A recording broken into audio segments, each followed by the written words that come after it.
Some of you may have been fans of The Simpsons. I know I am a fan of The Simpsons. And some years ago, there was an episode where there was gold discovered in the river just outside of Springfield. And the local news anchor, Kent Brockman, said, "From now on, we'll all be taking golden showers." That statement was double entendre, a statement with two different meanings. On the one hand, he was saying that since the river was the local water supply, and because there was gold in the river, that means there'd be just the teeniest little bit of gold coming through all of the taps in Springfield.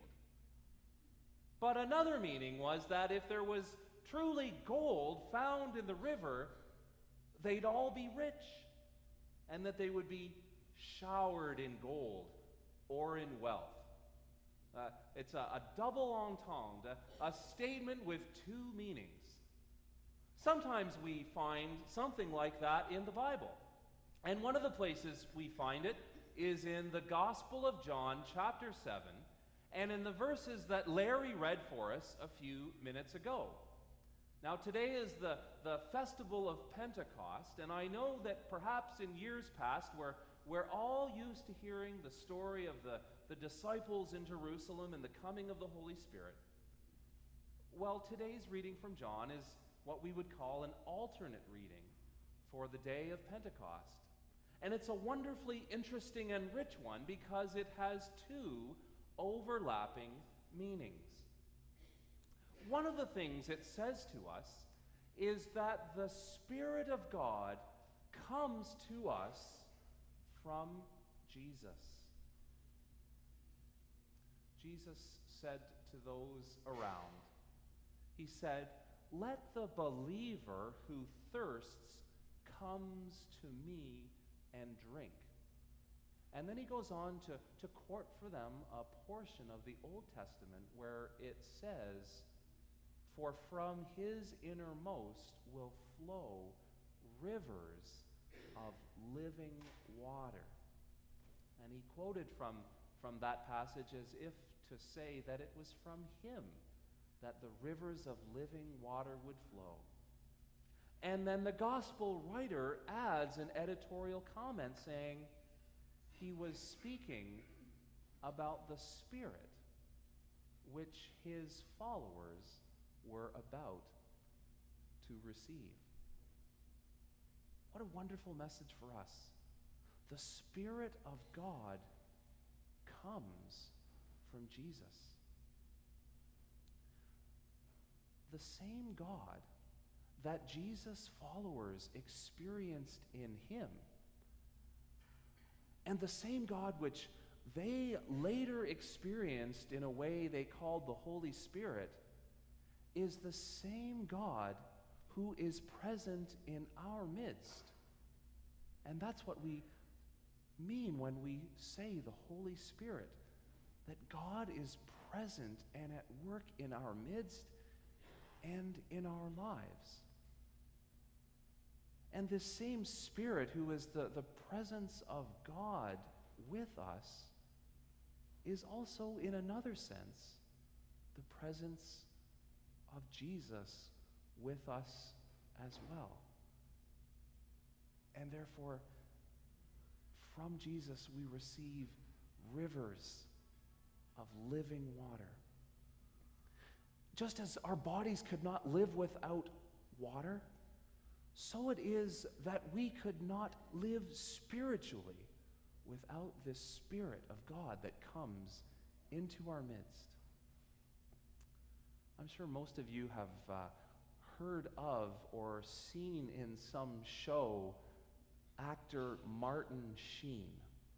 I remember him most of all from being in the TV series The West Wing, where he played President Bartlett. I used to really like watching that show.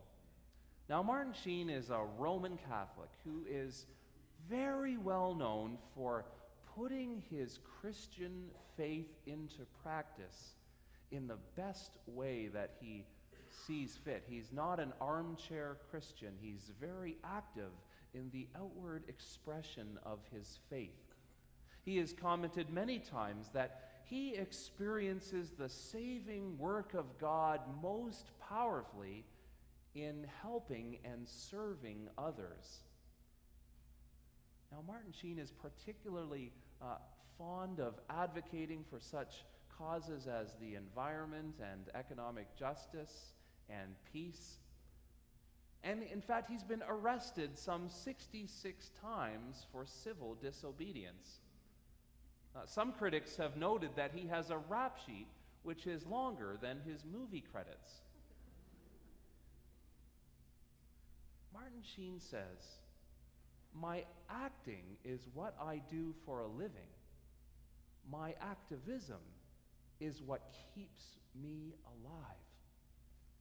It's because he experiences the presence and the power of God in helping and serving others that is what makes him spiritually alive.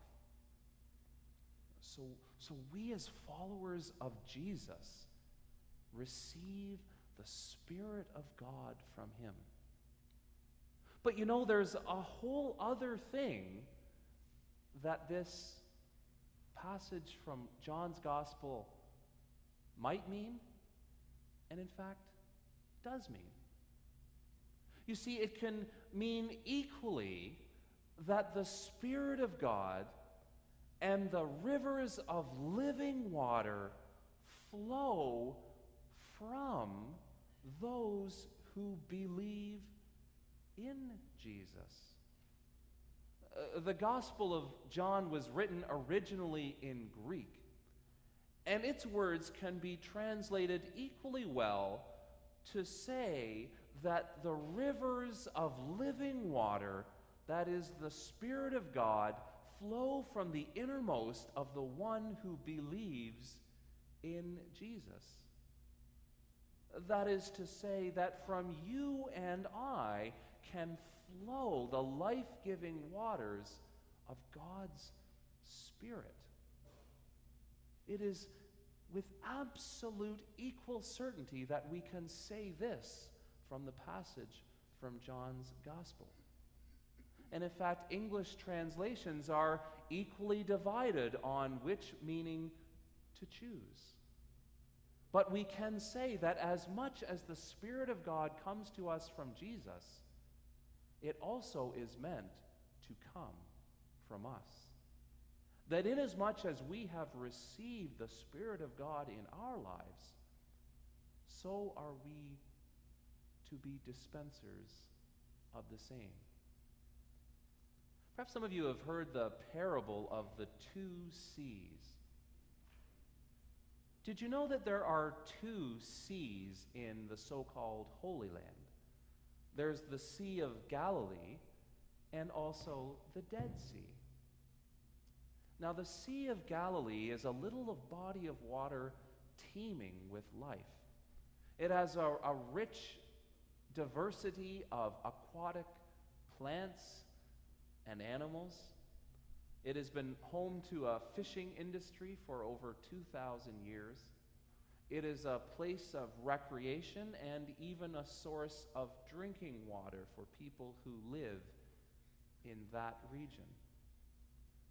Some miles to the south is another body of water known as the Dead Sea. Now, much in contrast to the Sea of Galilee, the Dead Sea is virtually lifeless. It is home to no aquatic plants or animals.